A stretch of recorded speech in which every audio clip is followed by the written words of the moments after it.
Is it just me, or does the neighborhood seem a little stranger than normal? Here's your look at the new Hasbro Ghostbusters Classic 1984 figure line.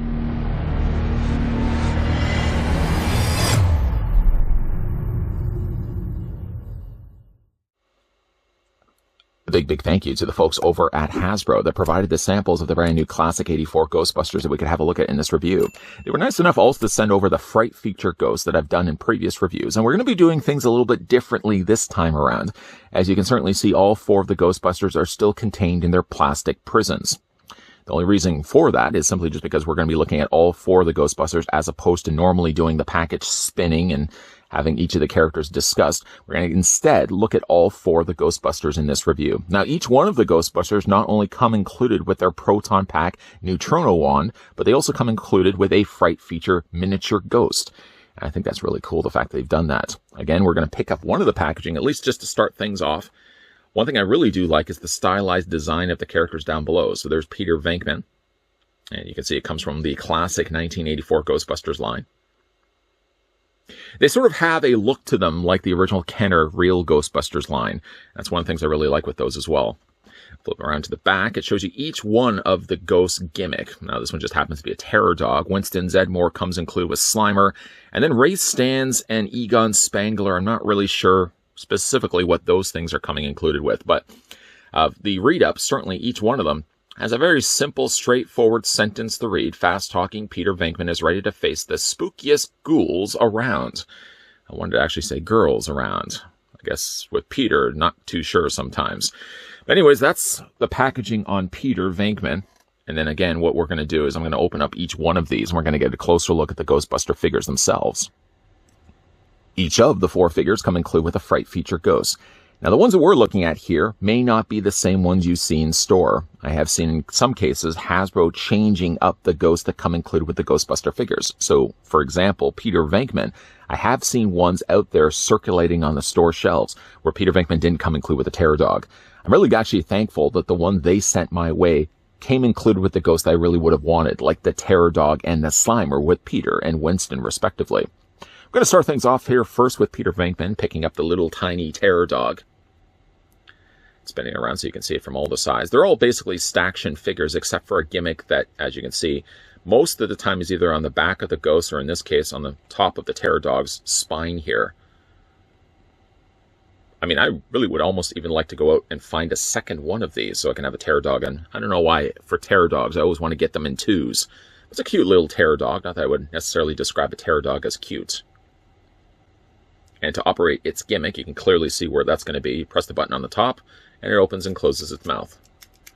It doesn't lock in place, though, so when you are pressing it down, the moment you let go of the button, it's going to close its mouth. And I guess that's good, as opposed to actually it being locked in place.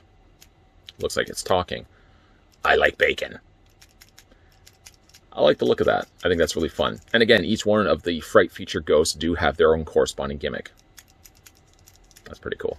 Going to put that down. Let's have a look at Peter Venkman. Most of the figures are pretty much going to be looking the same, utilizing a lot of the same similar bodies. Now, Peter Venkman, ironically enough, you can see that they've actually got him with his tops of his pant legs tucked into his boots. That's like the first time I've ever seen a Peter Venkman where he hasn't had the boot cuffs draping down onto his boots. And again, when we're looking at the head sculpts, they're more stylized looking characters. You get the basic read that looks like Peter Venkman. I think in some angles it looks better than others. But I think it works quite well, actually, if you like, say, the movie Ghostbusters looking something closer to being like the real Ghostbusters. I think like this is really the line to go with. Each one of them have a corresponding proton pack. The proton packs themselves don't have, sadly, any paint on them, but they're nicely molded in black plastic. And they are detachable. Let me just take them off. Actually, when you get them out of the packaging, the proton pack was separate from the Ghostbuster figure, and you just simply attach it to the back of the figure like that.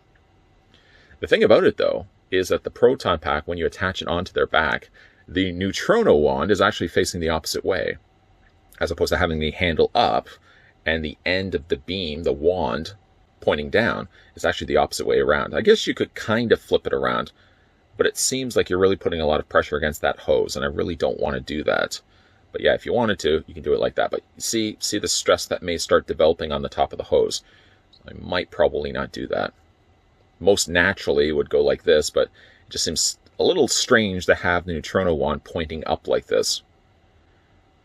You can also, with all of the case of the Ghostbusters here, take the neutrino wand and fit them into their hands. You get just enough mileage out of both the hands being the way that they've sculpted them, where you can get the neutrino wand in both of their hands, though it does involve you having to pry a bit of the fingers away and just carefully kind of have to slide the handle portion down a bit. There we go. And you can kind of twist the hand just a little bit. Not a lot, though. So in most of the cases, you're probably going to be wanting just to display the Ghostbusters like this. It actually looks like he's ready to pump some guy's gas instead, which is fine. I mean, again, for the limitations on the articulation on these figures, you're only going to be getting a swivel in the arms, head rotations back and forth, and legs. Exactly really the same as what we got with the real Ghostbuster stuff from Kenner. So I can't fault him for that. Again, if you like the more stylized look of these characters, I think they're pretty cool. And you got the little Ghostbuster logo there on the top patch of the shoulder there. And each one of them also have a corresponding name badge. So like this one has the patch Venkman. And of course that will change as we look at each of the Ghostbusters. So there is Peter Venkman. Let's move on to Egon Spangler, and we're going to look at his Fright Feature Ghost, which I'm not really sure what it actually is. I haven't yet watched Ghostbusters Afterlife, which has now hit theater screens. If you have seen the movie, let me know down below in the comments section what you guys thought of it. Without spoilers, of course, please and thank you. I can only deduce that this is sort of some sort of slime-covered, it almost looks like a Buddha statue. I don't know if it was a ghost. Can you be a ghost of a mascot statue? It kind of looks like he would be on the top of like a burger place, for example. Hungry Jack's Burgers. And this would be the mascot for that. Now, like the other one, there is a gimmick button on the back. And when you press it, just going to get my fingers out of the way, you can see that it's not so happy inside. You have actually got yourself quite a ghoulish looking face inside. And I don't know if these are supposed to be wings. I would assume almost that they would be. This one, while closing it shut, I found like the gimmick didn't work as well. I mean, pressing a lot of pressure against it, it only seems to pop the one side, and then I have to kind of go in there and open up the other side. Some of them work a little bit better than others. I will say, though, that I like the look of the ghost on the inside of the tummy tum-tum. That looks really cool. And we'll put that down. We'll have a closer look at Egon Spangler. I'm going to pick up Peter here, for example, just to show you. It looks like they are using the same legs, in this case, the same torso, same arms as well. So they have made some cost-saving measures. At least the head sculpts are different from one another. And you get very much like that's an Egon Spangler head sculpt, I would say. Thick rimmed glasses, very high top hair. Peter with a little less hair. And of course with Spangler, he does have the Spangler name patch there. Yeah, but it does look like they're using the same figures, same bodies at least. We'll put Peter over here. And again, his proton pack is exactly the same. Probably not going to spend a lot of time looking at the proton packs on each of the figures, simply just because they're going to be all the same from one to the other to the other. But I like the look of the proton packs. A little thin. They are a little on the thin side, but they do the job well, even though they do have, again, like that neutrino wand pointing up. It seems so strange. It really should be going the opposite way.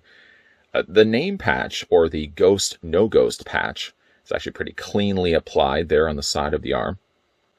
And even though there really isn't a lot of paint happening on these figures, it's basically just the straps of the proton pack and the belt that harnesses it in place. Other than that, it's basically just using the plastic color, which is kind of an appropriate movie color beige for their jumpsuits. And again, articulation would be the exact same on these figures. Head rotation, arm rotation, and legs that go back and forth. Just get that neutrino wand back in place. I may, over the course of this review, knock these over a couple of times, so apologies in advance. Pick up Peter Venkman, just put him right there. I feel like maybe the proton packs make him a tad back heavy. Before we actually look at Winston Zedmore, let's look at Slimer that comes included with him. Now, I think Slimer is my favorite, then probably the Terror Dog. And if you do want a smaller looking Slimer, even really to be displayed with the Kenner Real Ghostbusters line, I think actually this one's a good one to go with, if you can find it at least. Spin it around so you can see it from the back. There's the button on the back there. It does actually have arm articulation too, so that was nice, the fact that they actually put arm articulation. And now for his gimmick, I'm going to press the button on the back, and it's going to open up. I want to just make sure I get his arms out of the way here. Press the button on the back. And again, there you go. You really have to, in this case for Slimer, put a lot of pressure in there to push that tongue out. I'm assuming that's a slimy looking tongue on the inside that opens up the sides then of his face. Kind of gross the way they've done that. Now again, when you close things up, there's a tab. There's a little clip right there, a little tab point of plastic, and that fits inside the hole on the other side. You just again tab the two together.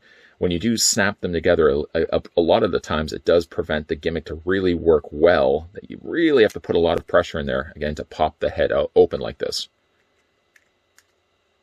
And we'll snap those two together. We'll put that down and get a closer look at Winston Zedmore. Winston Zedmore is actually one of my favorites from this line. I really like the way that he looks. Body-wise, again, same body. Funny enough, though, actually, even like looking at the collars, I've noticed it on all the collars. It actually kind of looks more like they're wearing hoodies than actual collared jumpsuits.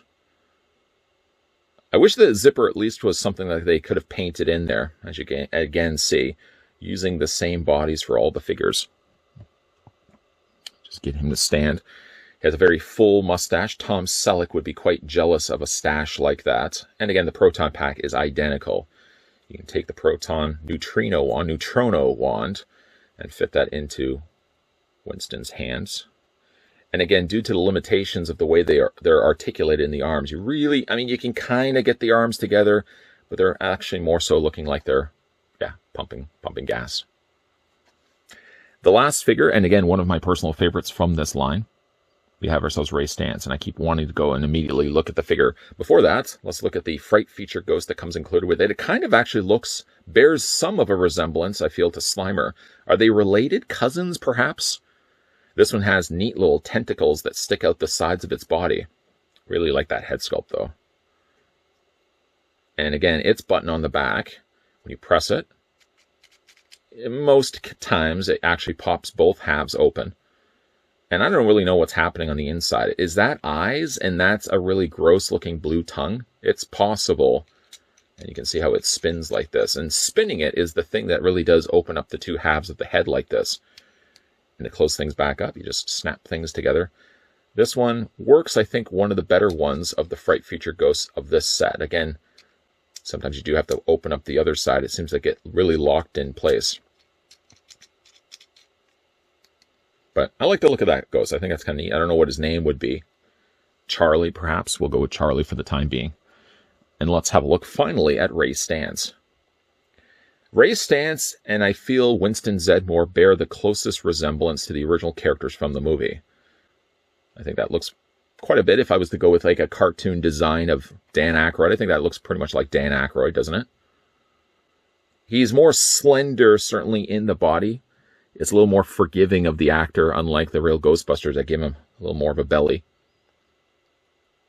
And again, his proton pack, I already took the time to attach all of these to the figures, but they are loose pieces, so you just attach them to the back. See the half moon circle there. Just plug that in place. And again, you can take the neutrino wand, so awkwardly facing the opposite way. I really do want to just twist these around, but I know that's just going to start tearing the plastic of the hose. I really wanted to have them this way. I'll just do it for Ray for the time being. Oh, am I going to regret that? I hope not. It looks better like this, to be all honest, but I know really the plastic isn't going to be forgiving to do. Okay, we'll just put it back. I really don't want to break the hose on it. And again, he's got the Stantz patch there on the front of his torso. He's got the New Ghost logo there on his forearm. Unfortunately, though, like, nothing's painted really on these figures. I guess they could have gone in there really and painted the elbow pads. They could have painted in the zipper. I guess the boots themselves, I'm pretty happy with the boots, other than the fact that, again, like Peter Venkman, unfortunately, doesn't have the untucked boot pant leg, or I guess the pant leg over top of the boots. Other than that, I mean, like the Ghostbuster figures, if you like the more stylized design, these are kind of neat, actually. I like them. Again, for articulation on all of them, head, arms, and finally, legs. These should be available right now in stores. And again, the circulation of the way that they've distributed the Fright feature goes. Not all of the Ghostbuster figures have come included with the set ones that we looked at in this review.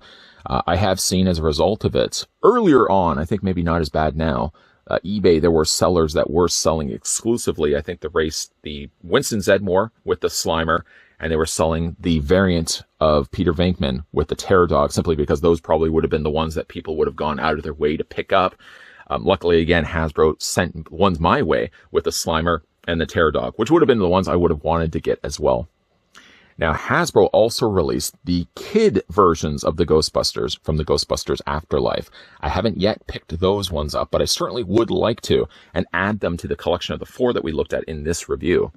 Again, a big thank you, though, to the folks over at Hasbro that provided the sample of the brand new 1984 classic Ghostbusters. Fittingly enough, as well, right around the time that Ghostbusters Afterlife has hit the theater screens, I wanted to go and have a look at these, and certainly I hope you guys have enjoyed it.